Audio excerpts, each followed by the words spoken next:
des gens extrêmement travailleurs. Travailleurs, c'est-à-dire que ça ne tombe pas du ciel. C'est le travail. C'est le travail, c'est le travail, c'est le travail. Et quand je le dis, je parle de quelque chose que j'aime bien, mais de quelque chose que je connais.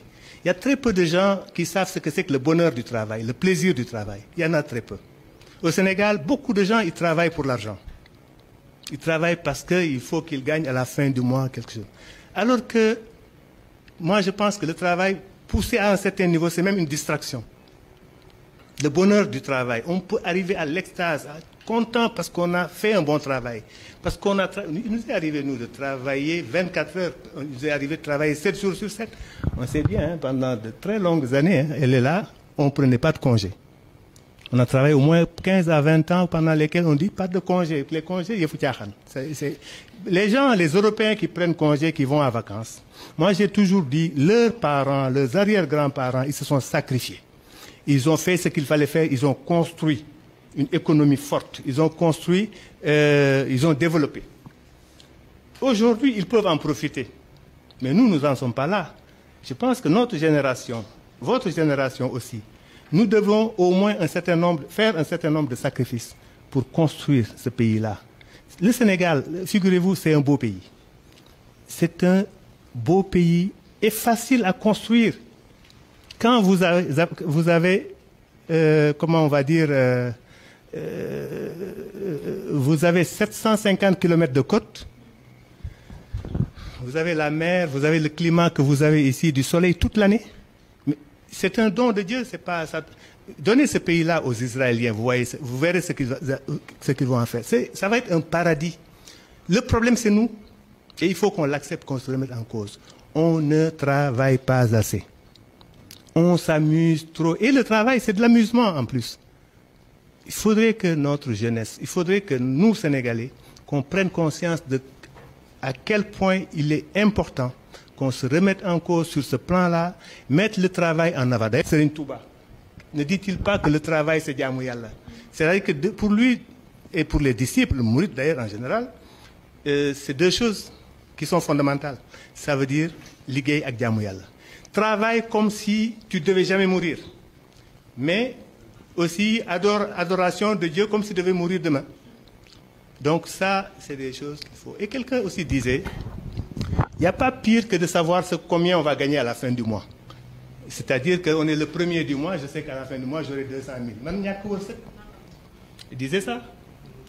À la fin du mois, je sais que j'aurai 200 000 ou j'aurai 300 000. Mais d'autres ont choisi, peut-être qu'ils auront 1 million, peut-être qu'ils auront 10 millions, peut-être qu'ils n'auront rien. Ils ont pris le risque. Mais ceux-là, si le jour où ils vont gagner des millions ou des milliards, ils l'auront tellement bien mérité. Ce n'est pas l'argent facile.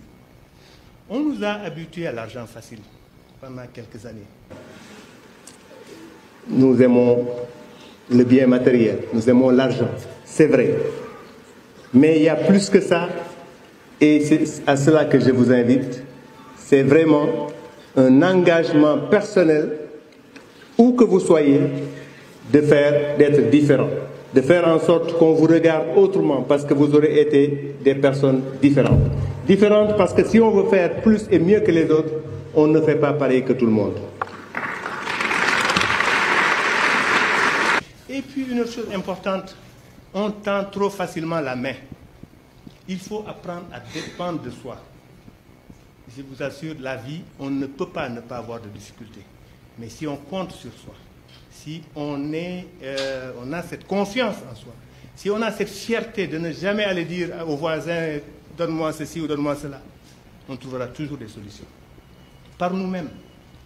Et c'est à force de se battre pour trouver des solutions qu'on est aguerri dans ce système-là et qu'on devient quelqu'un, évidemment, qui sait trouver des solutions, qui sait régler ses problèmes. Et cela, à mon avis, est quand même important. De donner du sens à votre vie. Donner du sens à sa vie, ce n'est pas d'accumuler pour soi-même.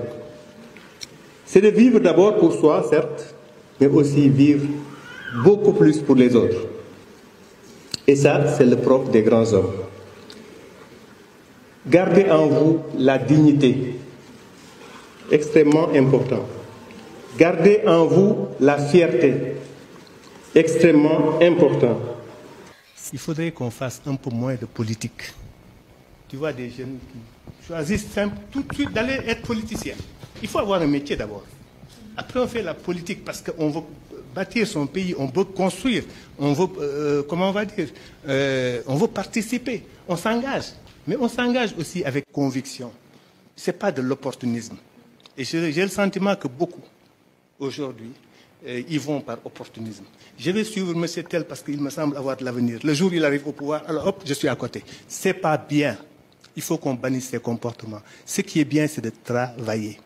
C'est le travail. Il n'y a pas autre chose. C'est le travail. Tous ces gens-là qui ont réussi, ces grands pays, ils n'ont fait que travailler. Et il faut qu'on travaille plus. Il faut qu'on travaille plus. Et j'encouragerai beaucoup les jeunes à étudier. Moi, peut-être vous y reviendrez tout à l'heure, il y a une question, qu'est-ce que j'ai regretté dans ma vie? C'est d'avoir pas fait aussi des études supérieures. J'aurais bien voulu en faire comme tout le monde. Mais vous qui avez la chance de faire des études supérieures, je peux vous dire que ça donne des outils. Vous avez la chance d'avoir fait l'université, d'avoir fait les grandes écoles, c'est bien. Ça donne des outils que moi je n'ai peut-être pas. Mais si en plus de ces outils-là, on a un peu de ce qu'on peut appeler